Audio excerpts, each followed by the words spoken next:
It's very important to have the right speaker so I can really get into what I'm listening to, the song, as well as the person.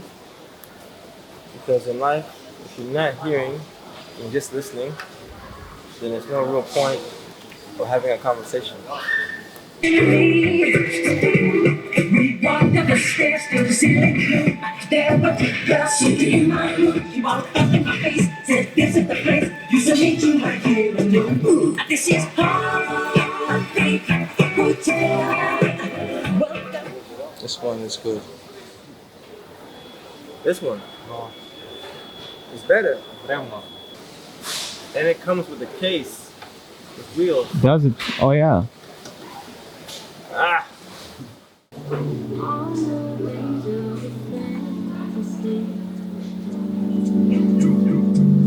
Looking out for love, didn't know I was good. Yeah, I think this works good. That was Max. And live it up, live it up, live it up, live it up now, baby. But nothing feels the same. I'd rather be with you. I want everything to just feel natural, to feel like it's in the moment.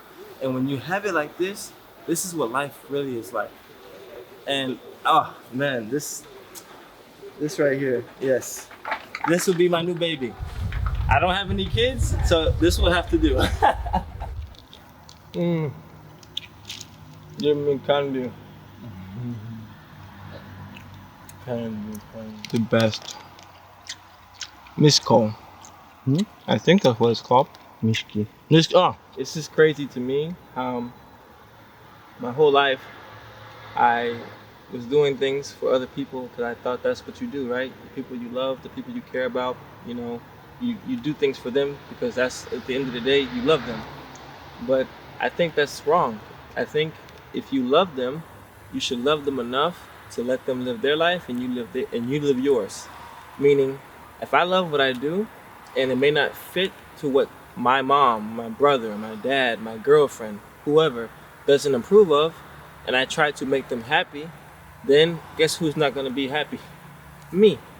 So now not only am I not doing what I love to do, and I'm servicing other people, but now I got to the point where I'm not even servicing myself. So really, who's doing the disservice? Who's not servicing? Me. Oh, and our train's here. Yeah. Let's do it. Don't get distracted. No distractions. And so just like this train, right? Like I'm on this train and it's like, oh, I was talking, I was in the moment, I was so caught up in what I was doing that I almost missed, life. And that's kind of like with people. They get so caught up in what they're doing that they miss what's really important, which is their life.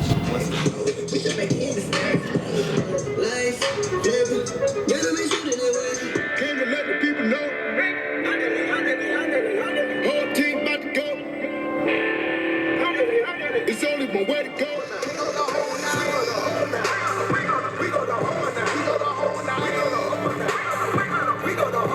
Turn back. Go backwards? Yeah. Turn back. So dancing in a class. So dancing in a class meaning you have a teacher who's going to teach you how to dance the way in which they were taught or the way they think you need to be taught. And to me, I feel like as a student, if I'm going to be a teacher in a classroom teaching, is that for me, I want to be able to understand the student first before I can teach them anything. Because how do I know how this student needs to be taught, how well they will receive what is being taught, the lesson being learned, or if it is going to be learned, the way I know how to be taught or how to teach it. And then thirdly, how are they going to apply this? So I feel like today's day and age, there's so many people out there, or teachers, that want to teach students, but they don't know how to teach them.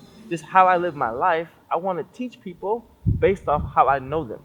So in order to teach, you have to know someone first. Then in terms of dancing out on the street, so when you see me dancing in the street, you think, oh, well, maybe he's just happy. Maybe he, won a small lottery. Maybe he finally talked to the girl he likes so much. Or maybe he's on drugs. I hope not this, because I don't do drugs. I don't do alcohol. I don't do weed. I don't do opiates, any of those things. What I am doing is I'm living my life the best way I know how, which is dancing. I express myself in ways in which many people can't do in just a regular format, meaning a high and by on the street, so to speak. So when I dance, it's different for me than just moving around and listening to music. But in a way, I'm introducing myself to people who are around me. People who normally wouldn't say hello to me, thinking that okay, maybe he's a big guy who doesn't like to speak, he's antisocial, he's not approachable. But when they see me dance, all those things change.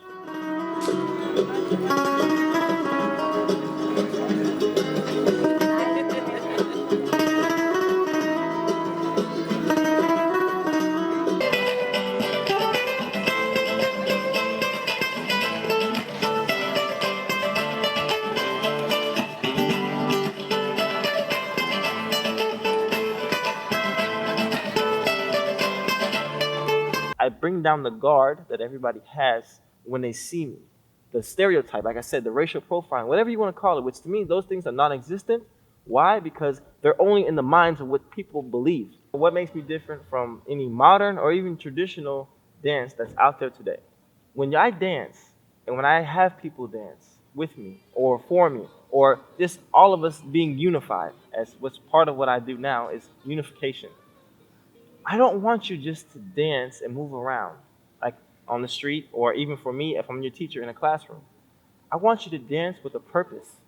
And that purpose only lies within yourself because it's your life that you're dancing for. It's not anybody else. Like, even if you're dancing in a group or a mob or a rave or whatever it is you might be dancing at, or on the street, flash mob, so to speak, again, you're dancing for yourself among people, which is the same way you live for yourself among people, which to me is a true definition of society. So when you see yourself dancing and living, which they're the same thing, they go hand in hand or finger to finger, then that's when you're truly dancing in the way in which I'm trying to teach. Now, notice if you go back into the interview or this talk or discussion, you'll notice that look, teaching and knowing somebody as a student to teacher relationship is the whole point of why we should in classrooms have this kind of relationship, because to know your student is to know how to teach them. The same way on the street, to know people is to know how to relate and communicate to them. So then when you do what I do, which is dance, to teach, to live, now you're teaching how to live through dance. So, to answer all three of your questions, I believe I just did. You live how you dance, dance how you live, or live to give a life lesson in how to be yourself through dance.